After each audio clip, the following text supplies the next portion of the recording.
देखिएगा, जिस तरह जब हमने आपको एक्सरसाइज 6.2 पढ़ाया था तो वहाँ पे हमने आपको दो प्रमेय बताई थी।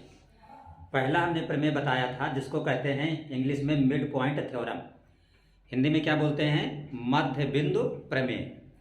कि अगर किसी त्रिभुज की दो भुजाओं के मध्य बिंदुओं को मिलाया जाए तो वो जो रेखा होती है वो तीसरी भुजा की क्या होती है, समांतर होती है। इसी तरह इसी का अपोजिट दूसरी प्रमेय जो थी कि अगर किसी त्रिभुज में किसी एक भुजा के समांतर कोई रेखा हो तो क्या करती है, शेष दो भुजाओं को बराबर अनुपात में विभाजित करती है। और इन्हीं दो पॉइंट का प्रयोग करके हमने पूरी एक्सरसाइज 6.2 लगाई थी। अब आज हम लोग शुरू करेंगे एक्सरसाइज 6.3। तो इसी तरह 6.3 लगाने के लिए भी आपको मेन 3-4 पॉइंट पता होने चाहिए, जो पहले आप सीखेंगे उसके बाद करेंगे आप एक्सरसाइज 6.3।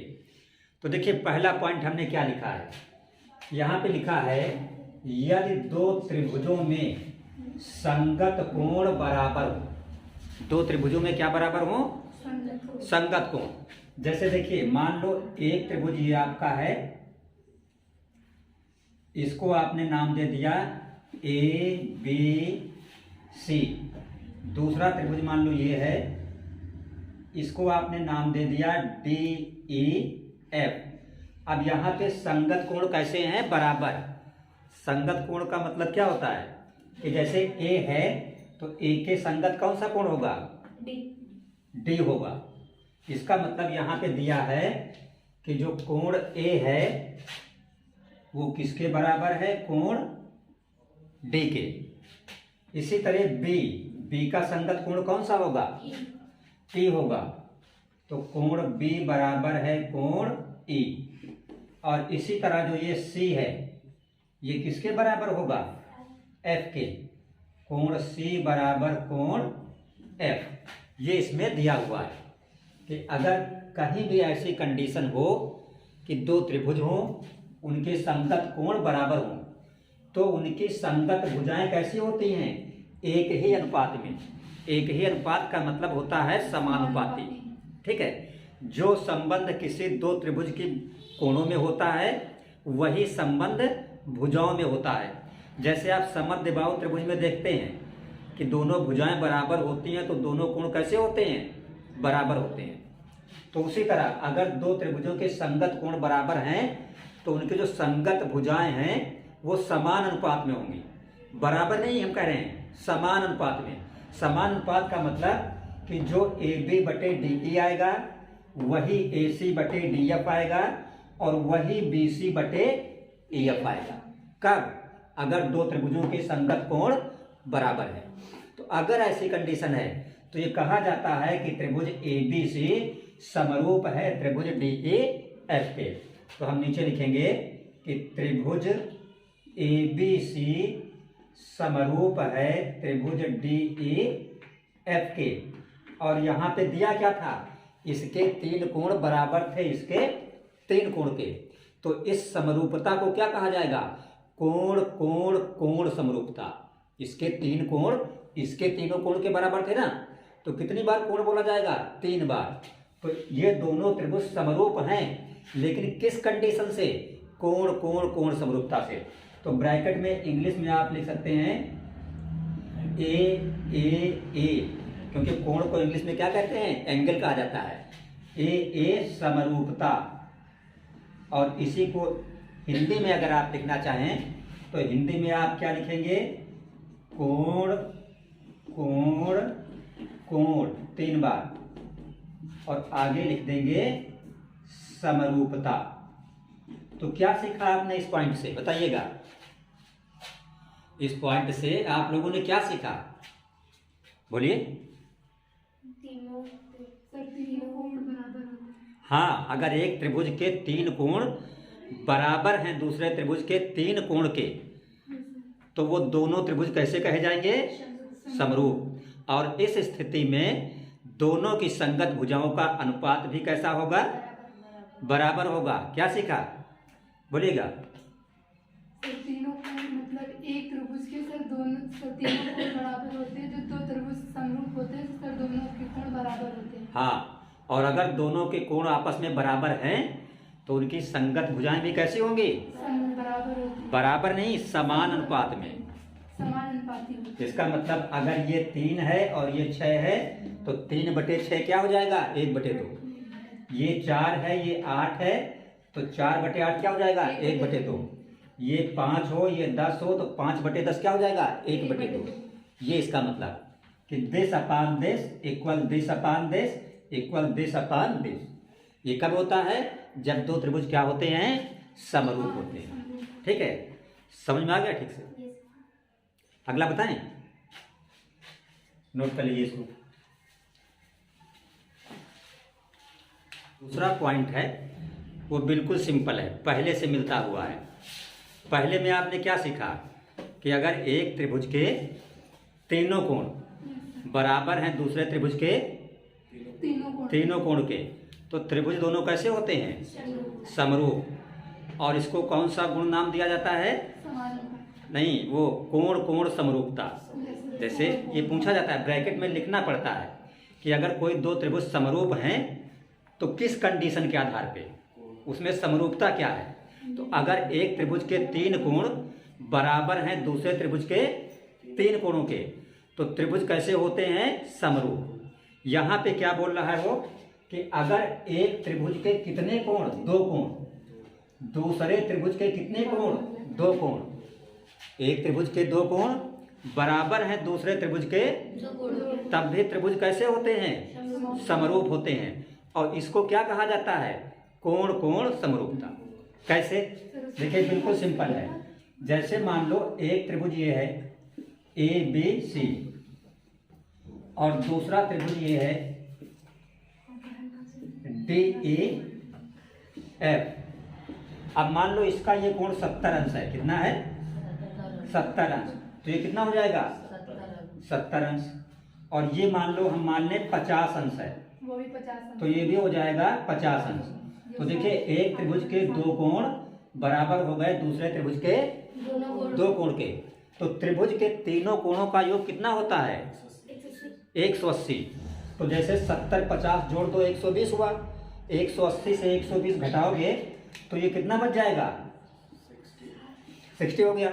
यहाँ देखिए 70 50 120, 180 से आप 120 घटाओगे तो कितना हो जाएगा? 60 हो जाएगा। तो अगर एक त्रिभुज के 2 कोण बराबर हो दूसरे त्रिभुज के 2 कोण के, तो दोनों का तीसरा अपने आप बराबर हो जाता है। समझ गए? तो अगर एक त्रिभुज के 2 कोण बराबर दूसरे त्रिभुज के 2 कोण हैं, तब भी दोनों त्रिभुज कैसे कहे जाते हैं? समरूप कहे जाते हैं। और कौन सी कंडीशन? वही कोण समरूपता।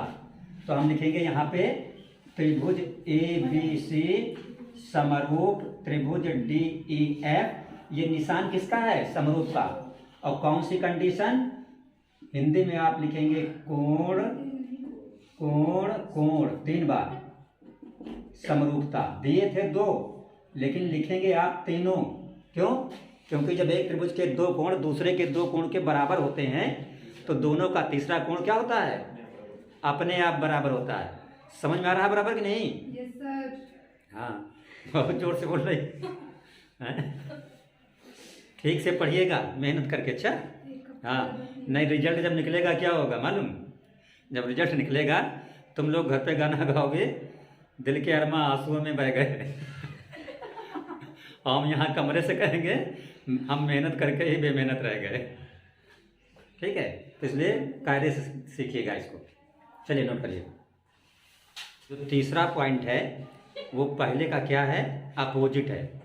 पहले में लिखा था, आपको पहले में समझा कि अगर एक त्रिभुज के 3 कोण बराबर होते हैं दूसरे त्रिभुज के तीनों कोणों के, तो उनकी भुजाओं में एक अनुपात होता है, मीन्स समान अनुपात होता है, और दोनों त्रिभुज कैसे होते हैं? समरूप। तीसरा पॉइंट जस्ट उसी का अपोजिट है। क्या लिखा हुआ है कि अगर एक त्रिभुज की तीनों भुजाएं दूसरे त्रिभुज की तीनों भुजाओं में एक अनुपात है, समान अनुपात में है, तो उस स्थिति में कोण भी बराबर होंगे और त्रिभुज को कहा जाएगा, दोनों त्रिभुज कैसे होंगे? समरूप होंगे। अब चूंकि समान अनुपात, भुजाओं का अनुपात समान है, तो समरूपता कौन सी को होगी? भुजा भुजा भुजा समरूपता, साइड साइड साइड। देखिए इसको आप ऐसे समझ सकते हैं, ये क्या कह रहा है, एक यदि दो त्रिभुजों में एक त्रिभुज की भुजाएं दूसरे त्रिभुज की भुजाओं के समान अनुपात में है, जैसे मान लो ये एक त्रिभुज हो ABC और एक त्रिभुज हो ये आपका DEF। अब मान लो ये भुजा 2 है और ये भुजा 4 है, ये भुजा मान लो 2.5 है और ये भुजा 5 है, ये मान लो 3 है और ये मान लो 6 है, अगर ऐसी कंडीशन है। अब देखिए AB के संगत कौन सी है? DE। तो यहाँ पे अगर आप AB बटे DE निकालें तो AB कितना है 2 और DE कितना है 4, तो ये कट गया तो बराबर कितना आ जाएगा 1/2 आ जाएगा। अब देखिए AC के संगत आपका कौन सा है? DF। तो अगर आप AC/DF निकालें, AC/DF, तो AC है 2.5 और DF आपका है 5। यहाँ पे देखिए ऊपर एक अंक के बाद दशमलव है, अगर ये दशमलव हटा दें तो नीचे 0 हो जाएगा, तो ऊपर 25 नीचे 50, 25/50 मीन्स 1/2। अब देखिए ये BC है, तो BC के संगत क्या है? EF।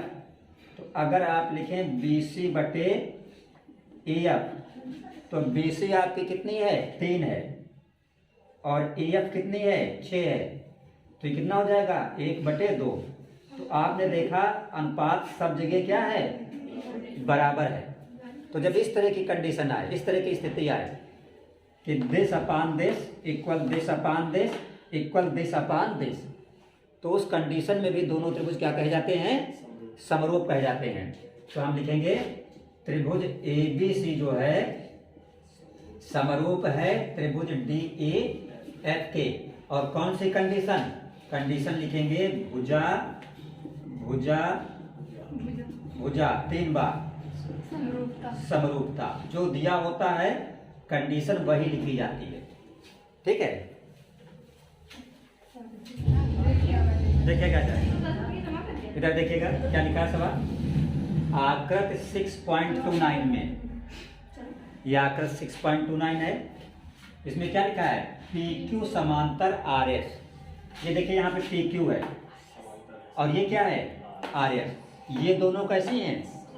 समांतर। तो अगर PQ RS समांतर है तो ये तिर्यक रेखा हुई कि नहीं?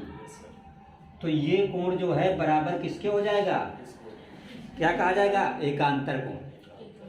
इसी तरह ये वाला कोण किसके बराबर हो जाएगा? बोलो। इसके। क्यों? एकांतर कोण। तो इस त्रिभुज के दो कोण बराबर हो गए इस त्रिभुज के, तो बात कायदे से यहीं से खत्म हो गई।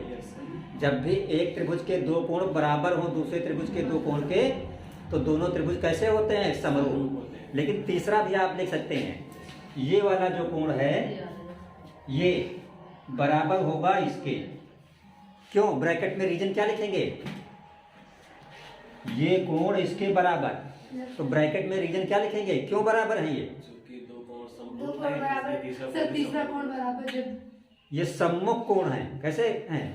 कक्षा 7 में आपने पढ़ा, जैसे ये लाइन और ये लाइन दोनों दूसरे को कट करती हैं, तो ये इसका सम्मुख, और सम्मुख कोण हमेशा बराबर होते हैं, इसलिए ये बराबर होगा इसके।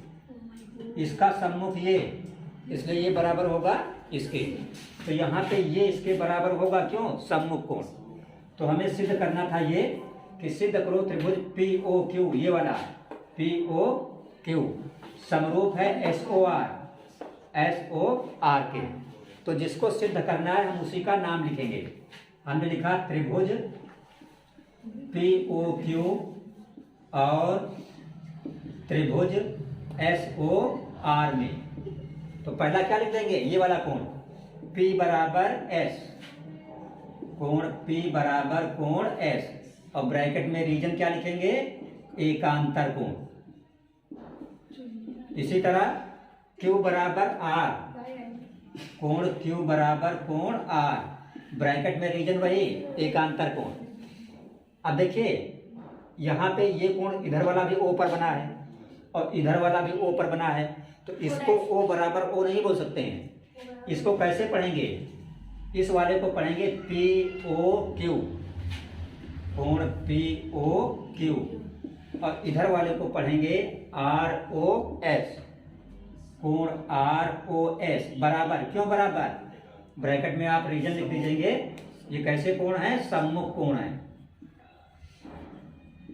तो आपने देखा इस त्रिभुज के तीनों कोण बराबर हैं इस त्रिभुज के तीनों कोण के, तो त्रिभुज कैसे हो गए?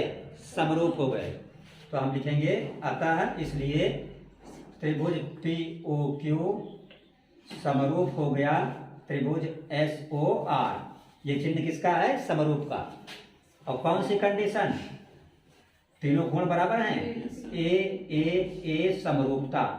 कोई जरूरी नहीं कि कोण लिखें हिंदी में, ठीक? इतना सब समझते हैं, चेक करने वाले भी समझते हैं, ठीक है। क्वेश्चन में क्या लिखा हुआ है?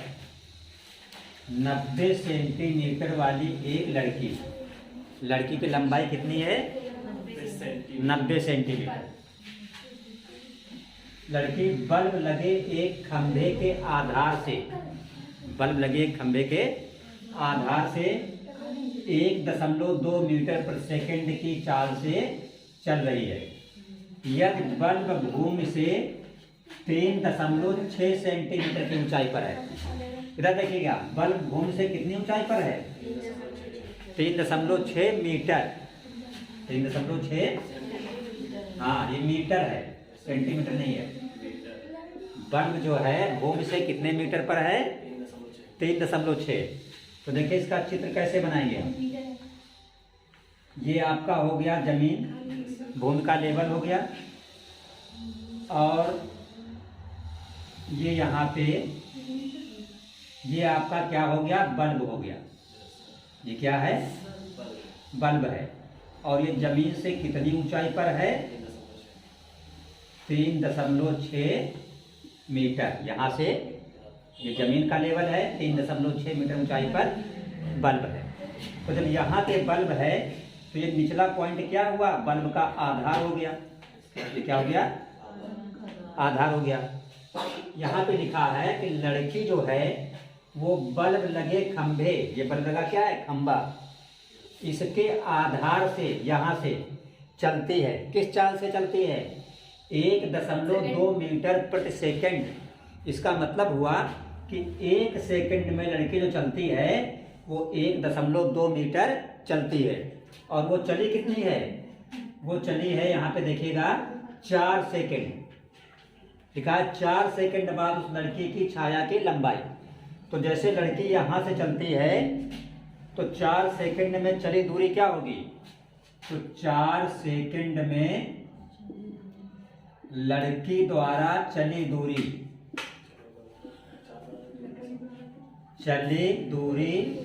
सूत्र लगाने की कोई जरूरत नहीं है। आप सिर्फ 1.2 को 4 से गुणा कर दो।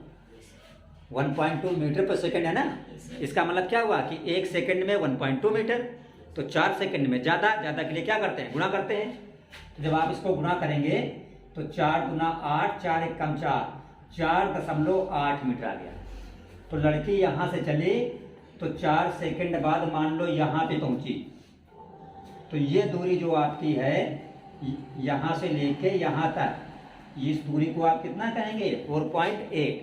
अब लड़की यहाँ से चली थी, यहाँ पे आ गई, ये आपने दिखा दिया, ये आपकी लड़की है, ठीक? ये लड़की का क्या हो गया? चित्र हो गया। आप इसको कल्पना कर लें, ठीक? आगे पूछ रहा है उस लड़की की छाया की लंबाई क्या होगी? तो जब आप जमीन पे चलते हैं ऐसे खड़े होके तो आपकी छाया कहाँ बनती है? नीचे की तरफ। तो जैसे ये लड़की है तो छाया कहाँ बनेगी? यहीं तो बनेगी। तो अगर ये लड़की है तो यहाँ से लेके यहाँ तक मान लो ये क्या हो गई? लड़की की छाया हो गई।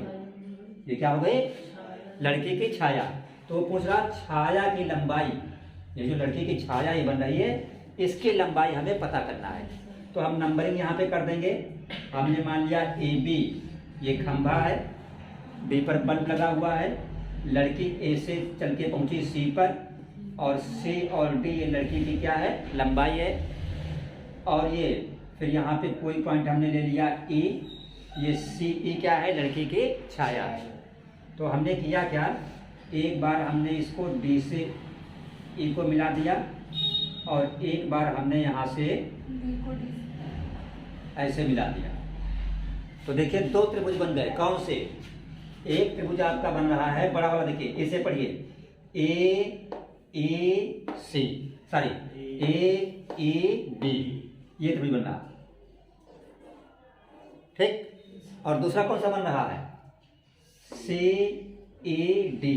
देखिए एक त्रिभुज ये है, गौर से दिख रहा है, और एक त्रिभुज क्या है, ये है। तो इन दोनों को हम क्या करेंगे, समरूप सिद्ध करेंगे।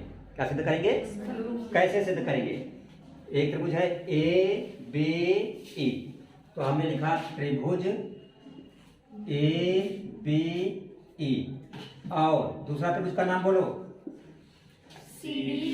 हाँ सी डी ई, त्रिभुज सी डी ई में।